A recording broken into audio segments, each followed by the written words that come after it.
अस्सलाम वालेकुम। इस वीडियो में हम पढ़ेंगे बायोडाइवर्सिटी कन्वेंशन। बायोडाइवर्सिटी कन्वेंशन को कन्वेंशन ऑन बायोलॉजिकल डाइवर्सिटी यानी सीबीडी भी कहा जाता है।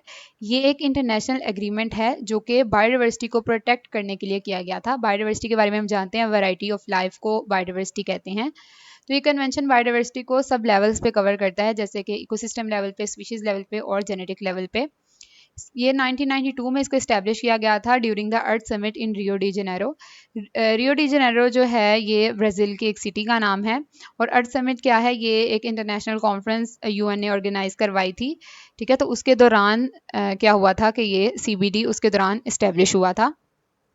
अब इसके कुछ गोल्स हैं। सबसे पहले है conservation of biological diversity, sustainable use of biodiversity, fair and equitable sharing of benefit. सबसे पहले के जो है वो कंजर्वेशन ऑफ बायोलॉजिकल डाइवर्सिटी के जो है वो फॉर्म्स ऑफ लाइफ को प्रोटेक्ट करना, जैसे कि जेनेटिक डाइवर्सिटी को, स्पीशीज डाइवर्सिटी को और इकोसिस्टम डाइवर्सिटी को। उसके बाद सस्टेनेबल यूज़ ऑफ बायोडाइवर्सिटी के जो नेचुरल रिसोर्सेज हैं उनको इस तरह से यूज़ करना कि वो इन्वायरमेंट को नुकसान ना पहुंचाएं। और दूसरी बात ये कि जो फ्यूचर जनरेशन्स हैं उनको भी, आने वाली जनरेशन्स को भी फ़ायदा मिले। ठीक है, तो इस तरह से नेचुरल रिसोर्सेज को यूज़ करना कि आने वाली जनरेशन्स के लिए भी वो रिसोर्सेज रहें और उनको उससे फ़ायदा भी हो। Fair and equitable sharing of benefits का मतलब ये है कि ये मेक श्योर करना कि जो वो कंट्रीज़ और कम्युनिटीज़ जो कि ये जो जेनेटिक रिसोर्सेज देती हैं, जैसे कि प्लांट्स और एनिमल्स, उनको ख़ास तौर पे उससे जो फ़ायदा हासिल होता है उनको ख़ास तौर पे वो फ़ायदा जो है वो मिलना चाहिए। फॉर एग्जांपल, अगर कोई किसी कंट्री से कोई प्लांट लिया जाता है और उससे कोई मेडिसिन बनाई जाती है, ठीक है, रिसर्च करके, और तो क्या है, उससे कोई मेडिसिन बनाई जाती है, तो उस कंट्री के जो लोग होंगे उनका सबसे पहले हक होगा उस मेडिसिन पे। ठीक है, यानी कि उनको उस मेडिसिन से ज़रूर फ़ायदा मिलना चाहिए। ये होता है fair and equitable sharing of benefits. फिर टाइम गुजरने के साथ साथ इसमें जो है वो कुछ प्रोग्रेस हुई। सबसे पहले है कि टेक्नोलॉजी डिस्कशन हैव एडवांस्ड, कि टेक्नोलॉजी पर डिस्कशंस की गई कि किस तरह से बायोडाइवर्सिटी को प्रोटेक्ट करने के लिए टेक्नोलॉजी को यूज़ किया जा सकता है। Access to genetic resources have been advanced addressed, के जेनेटिक रिसोर्सेज तक एक्सेस से रिलेटेड इश्यूज़ पर फोकस किया गया, रूल्स सेट किए गए कि किस तरह से कंट्रीज़ और कम्युनिटीज़ जो हैं वो जेनेटिक रिसोर्सेज शेयर कर सकती हैं और एक्सेस कर सकती हैं। Financial mechanism have been developed कि बायोडाइवर्सिटी कंजर्वेशन प्रोजेक्ट्स के लिए कि फंडिंग के लिए सिस्टम्स बनाए गए। Clearing house mechanism has been established for sharing information, कि क्या है कि कंट्रीज़ आपस में बायोडाइवर्सिटी कंजर्वेशन के हवाले से एक दूसरे से इंफॉर्मेशन शेयर कर सकें और एक दूसरे से कोऑपरेट कर सकें, उसके लिए क्लियरिंग हाउस मैकेनिज्म जो है इस्टेब्लिश किया गया।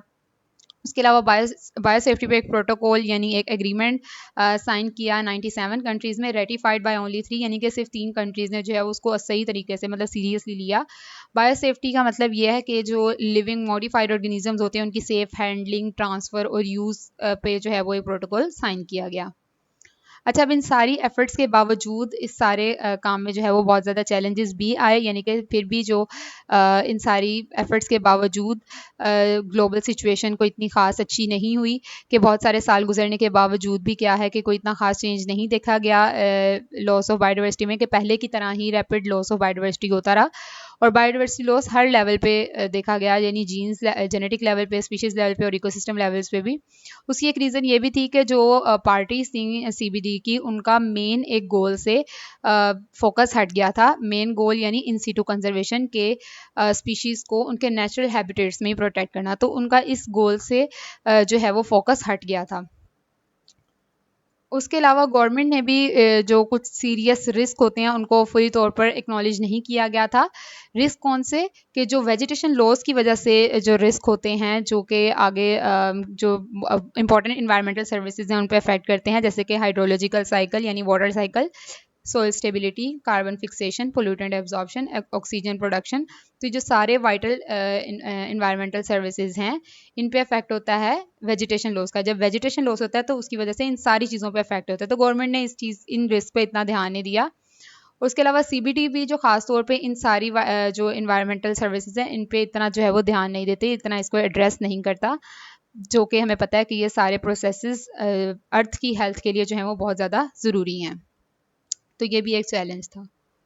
अच्छा, उसके अलावा कंट्रीज़ जिनकी पहले से ही बहुत ज़्यादा जिनका बायोडाइवर्सिटी और नेचुरल रिसोर्सेज लॉस हो चुका था, वो इस सारे मसले को एक इमीडिएट इशू के तौर पर नहीं देखती। इमीडिएट इशू का मतलब ये होता है कि एक मतलब कि ऐसा इशू जिसको फ़ौरन से सॉल्व किया जाए, ठीक है? तो वो उनके लिए कोई ये एक ऐसा इशू नहीं है जिसको वो फ़ौरन से सॉल्व करें। तो लेकिन ये कंट्रीज़ जो हैं, ये जेनेटिक मटेरियल को एक्सेस करने की कोशिश ज़रूर करती हैं, क्योंकि उनको पता है कि इसकी बहुत ज़्यादा इकोनॉमिक वैल्यू होती है। अच्छा, अब ये सारे चैलेंजेस को फेस करने के लिए और सीबीडी की इफ़ेक्टिवनेस को बेटर करने के लिए कुछ पॉइंट्स हैं, वो हम डिस्कस करेंगे कि क्या-क्या किया जाना चाहिए। सबसे पहले है in situ conservation should be prioritized as the main focus of the CBD, कि इन सिटू कंजर्वेशन पे हमने फोकस करना है रादर देन एक्स सिटू जो है वो कंजर्वेशन पे फोकस किया जाए, यानी कि जो स्पीशीज़ हैं जो उनको उनके नेचुरल हैबिटेट के अंदर ही प्रोटेक्ट किया जाए रादर देन ज़ू बनाए जाएँ या फिर बोटेनिकल गार्डन्स बनाए जाएँ। उससे बेहतर ये है कि उनको उनकी असल जगह पे रहने दिया जाए। उसके बाद आ जाता है set clear measurable targets and commitments to stop biodiversity and ecosystem loss. तो इससे ये फ़ायदा होता है कि जब क्या कहते हैं एक मेजरेबल टारगेट्स मतलब सेट क्लियर मेजरेबल टारगेट्स का मतलब है कि जब हम एक टारगेट रख लेते हैं ना, तो उससे फिर हम ये मेजर कर सकते हैं कि और ये इंश्योर कर सकते हैं कि बायोडाइवर्सिटी की जो कंजर्वेशन है या प्रोटेक्शन है, उसके लिए कंट्रीज़ कितना एक्शन ले रही हैं, ठीक है? और development of performance indicators to measure progress in biodiversity, इससे क्या होगा कि जो हमारी कंजर्वेशन एफर्ट्स हैं उनकी इफेक्टिवनेस को हम देख सकते हैं कि कितनी उससे अच्छी परफॉर्मेंस हो रही है या कितनी जो है उससे कम परफॉर्मेंस हो रही है, तो वो इन परफॉर्मेंस इंडिकेटर से हम देख सकेंगे। फिर develop mechanisms for fair and equitable sharing of benefits, जो कि मैं आपको पहले बता चुकी हूँ किसे कहते हैं। तो उसके लिए मैकेनिज्म्स डेवलप करना कि सबको जो है वो इक्वली जो है वो बेनिफिट्स मिलें। उसके अलावा ये जो बायोडाइवर्सिटी है जैसे स्पीशीज़ लेवल पे, इकोसिस्टम लेवल पे और जेनेटिक मटेरियल पे, इन सब की बहुत ज़्यादा इंपॉर्टेंस होती है, तो इसकी वैल्यू को रिकग्नाइज करना। उसके अलावा क्या है कि develop instruments and mechanisms to coordinate efforts among various biodiversity related conventions, के डिफरेंट जो बायोडाइवर्सिटी कन्वेंशन हैं उनके मिलकर काम करने के लिए और उनके बेनिफिट्स के लिए जो है वो टूल्स और जो है वो तरीके बनाना, स्ट्रेटजीज बनाना। और उसके अलावा developing instruments and mechanisms that create positive connections among different international agreements, ठीक है? बहुत सारे ऐसे इंटरनेशनल एग्रीमेंट्स और भी हैं जो बायोडाइवर्सिटी को डील करते हैं, जैसे कि साइट्स, रामसर और UN framework convention on climate change. तो इनके साथ जो है वो इनके दरमियान जो है एक पॉजिटिव कनेक्शन बनाने के लिए जो है वो मैकेनिज्म्स डेवलप करना। उसके अलावा develop instruments that assign economic value to the benefits provided by natural ecosystem, so these values can be included in national budgets and recognised as important global services. तो ऐसे टूल्स डेवलप करना जो क्या है, जो नेचुरल बेनिफिट्स को economic value दें, ठीक है?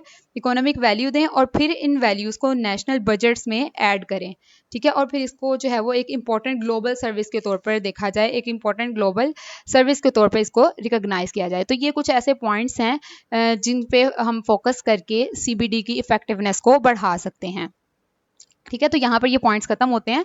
उसके बाद ये वैसे दो पॉइंट्स हैं, ये उसके अंदर इंक्लूड नहीं हम करेंगे कि हमें पता है कि जो नेचुरल वेल्थ है यानी नेचुरल रिसोर्सेज हैं वो अनइवनली डिस्ट्रीब्यूटेड अमंग कंट्रीज हैं, कि किसी कंट्री के पास किसी तरह के नेचुरल रिसोर्सेज ज़्यादा होंगे, किसी के पास कम होंगे। तो डिफरेंट कंट्रीज़ के पास डिफरेंट लेवल ऑफ रिस्पॉन्सिबिलिटी आती है बायोडाइवर्सिटी को प्रोटेक्ट करने की। तो अगर हम इसको ग्लोबल लेवल पर देखें तो हमें एक इंटरनेशनल एफर्ट की ज़रूरत है, एक कलेक्टिव इंटरनेशनल एफर्ट की ज़रूरत है, जिससे जो है वो हम इस ग्लोबल चैलेंज को टैकल कर सकते हैं, ठीक है? तो उम्मीद है आपको इसकी अच्छे से समझ आई होगी। अगर आपको इसकी अच्छे से समझ आई है तो मुझे कमेंट सेक्शन में ज़रूर बताएं और वीडियो को लाइक करें, चैनल को सब्सक्राइब करें। Thank you.